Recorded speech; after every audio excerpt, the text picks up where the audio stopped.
Ya, berjumpa kembali lagi bersama saya Auli dari channel Mangun ID. Kali ini saya akan memberikan ulasan mengenai salah satu perusahaan telekomunikasi dan juga ada dua ini nanti perusahaan lain yaitu dari bidang media. Nanti yang menurut saya lolos screening versi saya ya. Mungkin teman-teman bisa dijadikan sebagai salah satu referensi mungkin bagi teman-teman yang ingin mengikuti apa namanya eh, rekomendasi dari saya. Nah, sebelumnya disclaimer dulu ya. Ini untuk apa namanya video saya buat tanggal 19 Juli. Jadi ini berlaku untuk seminggu atau 2 minggu ke depan. Jadi apabila teman-teman ada yang menonton lebih dari jangka waktu itu, maka rekomendasi dari video ini ataupun pembahasan dari video ini sudah tidak berlaku lagi ya. Langsung saja, jadi kali ini saya akan membahas mengenai saham Telkom. Nah, untuk saham Telkom sendiri, saya akan membahas mengenai teknikalnya, saya akan lebih menitik beratkan pada fundamentalnya terlebih dahulu. Karena apa? Saya ingin teman-teman tidak terjebak pada teknikal yang bagus atau mendukung, tapi juga harus dari fundamentalnya juga. Karena apabila nanti ada sesuatu, setidaknya kita sudah mengerti bagaimana kondisi fundamental dari perusahaan tersebut. Nah, ini datanya saya ambil dari RTI ya, teman-teman. Nah, ini saya ambil untuk income statementnya per kuartal. Jadi untuk net profit dari apa namanya Telkom pada kuartal 1 ini masih bernilai positif ya, teman-teman. Jadi ini cukup bisa lah untuk dijadikan sebagai landasan mengambil saham ini. Walaupun sedikit mengalami apa namanya penurunan dari kuartal 1 tahun 2019, tapi dari kuartal 1 menuju kuartal 2, kuartal 3 dan kuartal 4 Telkom ini mengalami peningkatan net profit ya. Terus kemudian ini market cap-nya cukup besar, dividennya juga cukup besar 5%, terus PER-nya juga 12. Jadi ini masih saham yang cukup bagus ya. Nah, mengapa? Yang pertama adalah mengapa saya mengambil Telkom sebagai saham yang cocok untuk dimasukkan ke dalam watchlist Anda. Ya ini, yang pertama Telkom sudah memasuki area support terkuatnya. Jadi area support yang menurut saya Telkom ini adalah area sekitar 3050 sampai 3000. Nah, ketika udah masuk ke dalam area ini, saya rasa Telkom ini cukup baik untuk dibeli. Nah, mengingat saya kemarin udah 2 kali ini saya masuk ke dalam Telkom. Yang pertama pada area sini atau tanggal berapa ini? Tanggal 12 bulan Juni saya masuk, kemudian take profit dapat 8%. Kemudian saya masuk lagi di tanggal berapa ini? Sekitar tanggal 6 bulan Juli. Terus kemudian take profit ini mungkin cuma 2% kalau nggak salah, tapi ya lumayan lah, setidaknya kita masih mendapatkan profit dari saham Telkom ini. Nah, terus kemudian oh iya teman-teman, jadi saham Telkom ini menurut saya saham Telkom ini cukup bagus untuk digunakan sebagai investasi jangka pendek. Karena apa? Kalau kita lihat pola dari chart Telkom ini cukup bagus untuk dilakukan apa ya namanya investasi jangka pendek. Ini misalkan kita masuk di area 3000, terus kita take profit 3300, kita masuk lagi nanti di area 3000, terus take profit di area 3400. Nah, ini kan cukup luar biasa. Bisa 8%, 10%, 11% ini bisa kita dapatkan. Nah, ini saham Telkom masuk lagi ke area 3000. Nah, ini menurut saya cukup bagus untuk dilakukan akumulasi lagi. Nah, tapi juga catatan dari saya untuk Telkom ini silahkan diakumulasi secara bertahap. Karena apa? Kita masih belum tahu apakah support ini bakal ketembus ke bawah atau ini nanti akan naik. Nah, karena apa? Kalau dilihat dari indikator stokastiknya ini masih cenderung akan rawan apa ya, masih belum terlihat dia akan naik atau belum. Terus dari MACD-nya juga begitu, dia masih cenderung mengalami penurunan.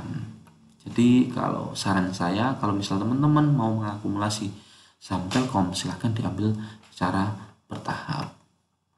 Nah, jadi begitu ulasan saham Telkom dari saya. Terus kemudian saham selanjutnya yaitu saham Link. Nah, ini Link ini adalah salah satu perusahaan yang bergerak dalam media ya, khususnya dalam penyediaan internet. Nah, sebelum ke teknikalnya, saya mau lihat di fundamentalnya terlebih dahulu. Nah, perusahaan Link masih membukukan positif ya, dia masih menghasilkan profit sebesar Nah, balik lagi ya teman-teman, mohon maaf tadi ada kesalahan teknis. Jadi untuk saham Link ini atau perusahaan Link ini dia masih membukukan profit ya sebesar 197 miliar. Nah, ini cukup bagus. Walaupun dia mengalami penurunan dari kuartal 1 tahun 2019. Walaupun dia mengalami penurunan untuk tahun ini, tapi secara histori dia masih membukukan profit meningkat dari Maret terus ke kuartal 1, kuartal 2, kuartal 3 dan kuartal 4 dia mengalami peningkatan profit. Nah, apalagi didukung oleh diadakannya work from home. Nah, ini menurut saya untuk penyediaan internet ini akan semakin dibutuhkan. Nah, jadi seperti itu. Terus kemudian market cap-nya 5 triliun, dividen yield 8%, terus kemudian PER-nya 7 kali, ini menurut saya cukup bagus ya. Nah, terus kemudian dari analisa teknikalnya. Analisa teknikal yang pertama yaitu dari stokastiknya. Nah, stokastik ini setelah ini beberapa hari yang lalu dia mengalami golden cross ya kalau bahasa saya. Dia mengalami area persilangan yang menunjukkan adanya kenaikan kenaikan daya beli gitu ya. Nah, karena indikator ini menunjukkan apakah saham ini sudah mengalami jenuh jual ataupun jenuh beli. Nah, kemudian mengalami peningkatan. Nah, ini menurut saya cukup bagus dari indikator stokastiknya. Terus kemudian dari indikator MACD-nya ini sudah menunjukkan akan mengalami sudah cenderung menyempit dan cenderung ke atas. Nah, ini cukup bagus. Terus kemudian dari MA-nya, MA5-nya sudah tertembus oleh candle. Nah, ini juga cukup bagus. Terus dan ternyata saham Link ini dia sekarang berada pada posisi paling bawah. Nah, ini cukup bagus ya. Berarti kalau misalkan kita lihat dari broker-broker lainnya, mereka itu mengakumulasi di harga berapa, ini saya buat Juni aja lah ya, Juni tanggal 6. Broker-broker mengakumulasi pada area harga 2300, 2200, 2300, 2400. Nah, ini kalau misalkan kita masuk, nah ini kan berarti kita mendapatkan harga yang cukup bawah yaitu 2040. Jadi untuk kemungkinan harga akan tetap turun itu masih kecil apabila broker-broker yang lain ini melakukan aksi jual. Nah, kalaupun dia jual berarti dia akan jual rugi, bukan jual profit ya. Nah, jadi seperti itu. Kita mendapatkan harga yang lebih murah lah istilahnya dari yang lain. Jadi itu untuk saham Link ini lumayan cocok.